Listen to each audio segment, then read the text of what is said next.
I'm in the game still rapping at a high capacity. If Nas wants to smoke, come in the booth. I will rap He don't want circles no around. smoke. He enjoying that 150 million, 200 million he done Okay made. then, so then leave me alone while I'm on the field. You was effing with him. He wasn't bothering you. You know who Nas is. If he's 22, he's born in 03.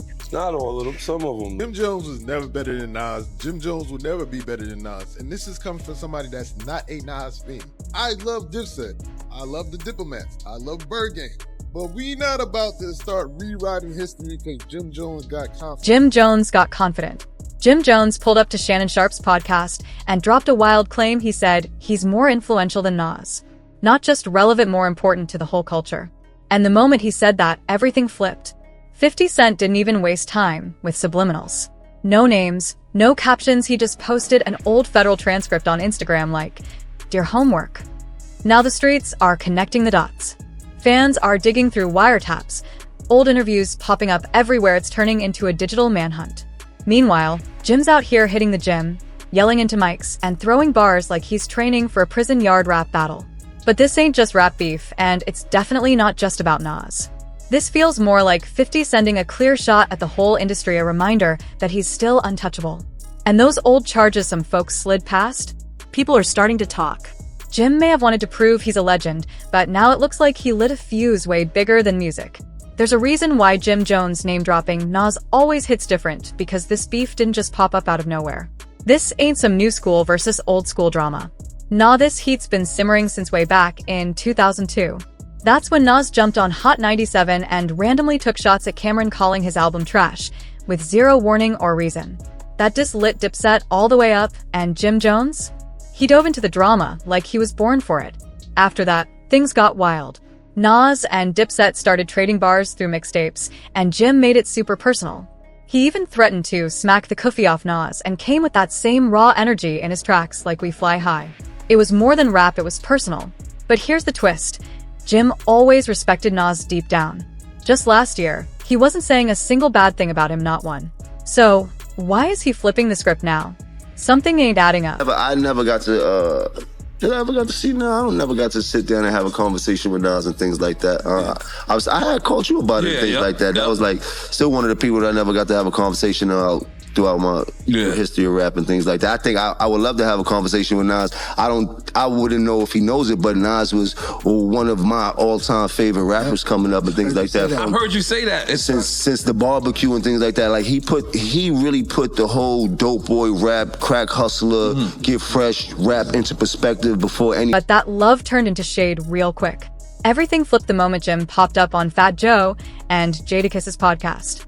And of course, Fat Joe couldn't resist stirring the pot. He threw a little gas on the fire and Jim ran with it. Recently saw a clip on Instagram where a young kid was comparing you to Nas and saying that you got that's my young boy big hits. He's wild. Yo, he looked to you. He learned how to wear the BB Simon belt from you. He got his swag. Like, how crazy is that? Because in my era, you know what I'm saying, Nas is like a god. In my era. That moment could have just faded into the timeline. But nah, Jim wasn't finished. He wasn't letting it slide. He jumped right back in, eager to break it down even more, like he wanted all the smoke. But remember, Nas' first record, The Barbecue, came out when I was in 11th grade. Yes. So Nas was my idol when I was young. Like you did, came to dressing, the wordplay, the music, everything. I was a superior Nas fan.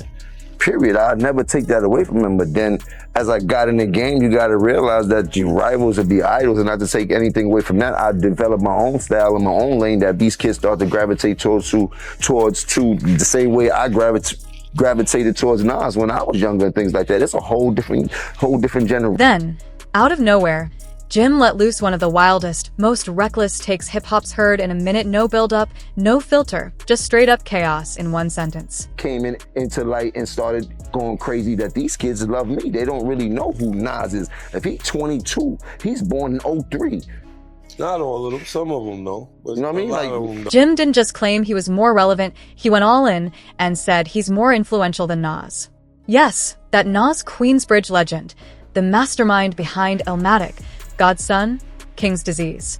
The same icon still packing out Madison Square Garden in his 50s like it's nothing. But Jim? He didn't blink. No hesitation, no backpedaling. He stood on it and even doubled down like he meant every single word. Jim Jones. No diplomats, no nobody else. Me, Jim Jones. Check my track record, then check everybody else's track record. Then go to the billboards and check all my entries, then check all them entries and and I'm not taking nothing away from nobody. But I hear the comparisons and then be trying to act funny when it comes. No, I've been spanking a lot of this about the industry. That interview didn't just stir the pot, it straight up flipped it over and lit it on fire. Before the smoke even cleared, right after that chaos, Jim popped up on another platform, this time on Shannon Sharpe's nightcap. He pulled up with Chad Okosinko, ready to stand on his words, and instead, he poured even more gas on the flames. Jim tried to explain his comments, but it only got messier. Shannon wasn't about to let it slide. Either he kicked things off by saying, Your question, Jim. Mm-hmm. You smoke, right? Yeah. Were you smoking when you said you better than Nas? I might have been. But what Jim said next made fans literally hit pause on the episode.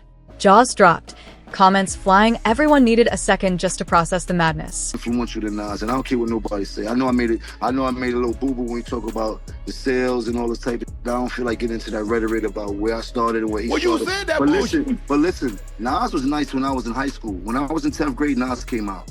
Nas was dope. We appreciated him. He had a little bit run. Just when you think Jim's done stacking resumes and throwing shade, he drops another hot take out of nowhere. He dug up that old Dipset versus Nas drama from the early 2000s, claiming he was always a huge Nas fan, but now he says he's passed him in real impact. Then he tried to soften it, giving Nas props for being one of the flyest ever with the fashion. But no matter how he dressed it up, Jim kept circling back to the same bold claim.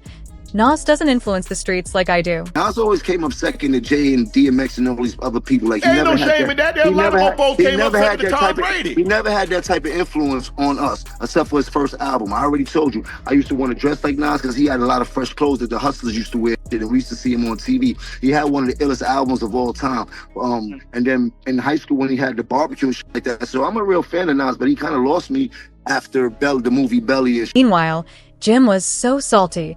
He started roasting Shannon over his fit, clowning his clothes like it was open mic night. This thing, but lyrically, I'm gonna keep it a stack with you. Yeah, y'all but look how you with dress. Nas. Look how you dress. You don't even be in the same places I be in.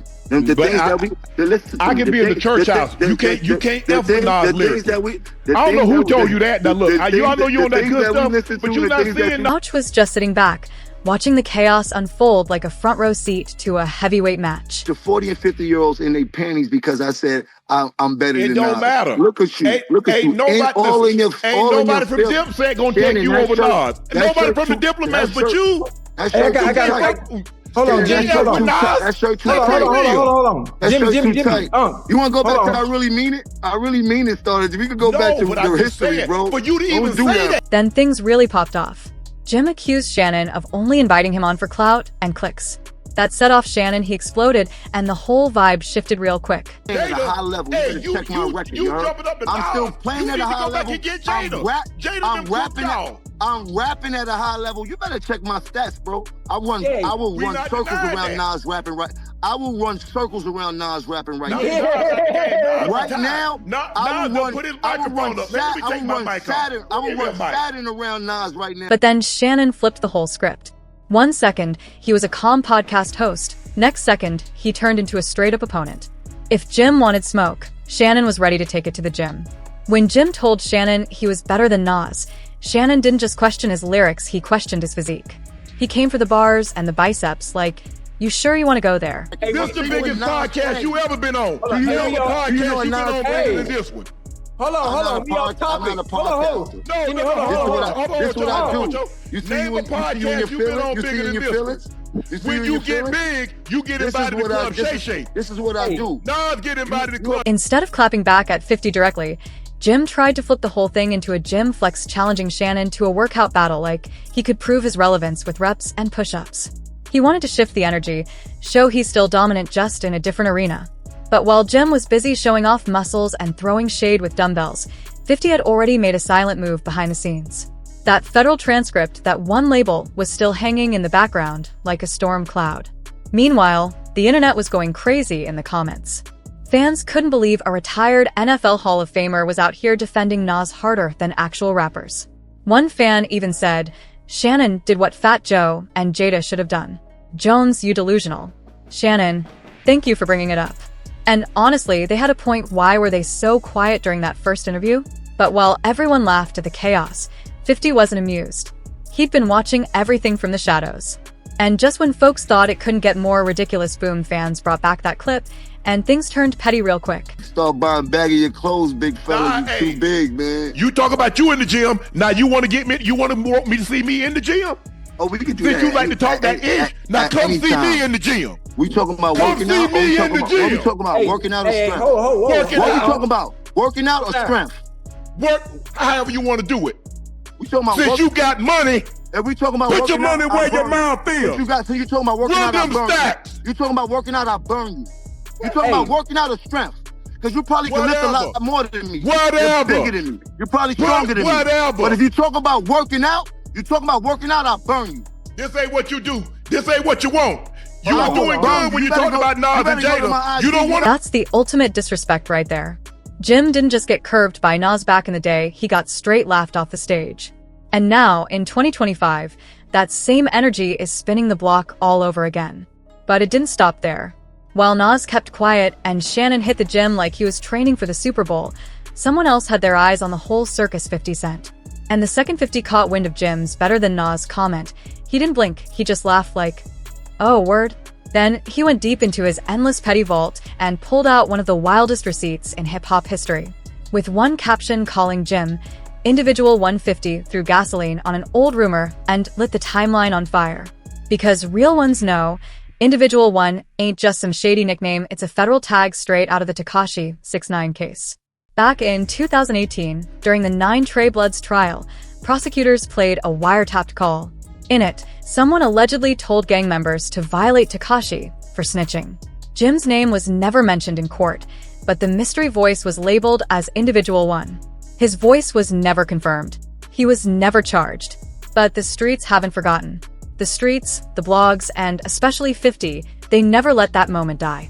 Now, with Jim puffing his chest on podcasts and trying to bait Nas into a rap clash, 50 saw the perfect moment to strike. Just a little reminder. The streets got long memories. So, what did 50 do? He went back into his savage IG vault and reposted a meme he once deleted quick. The one that read, "So that's why they ain't pulling in." That one post had everybody saying, "Say it ain't so, Jimmy." I can't, like, if it was like Jim Jones, imagine putting a pen to paper to write about him. He was so nice. He was so nice about him. How did you do that? What's the first sentence? What the fuck you writing about him? I'm not anxious to hear the Jim Jones diss record. Like, I'm like,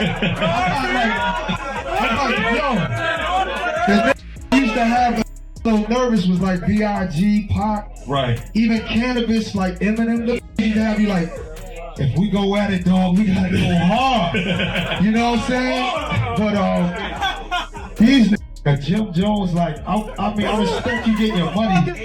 You're like, exactly, right? Flashback to 2019, the Shade Room dropped an update from Tekashi's court case. A verified courtroom reporter said Tekashi named Jim Jones as a 9 Trey member during his testimony. And 50? He couldn't resist. He jumped into the comments like clockwork. Then came the infamous clip, that now viral video of 50 Cent looking shook, wide-eyed like he just connected all the dots.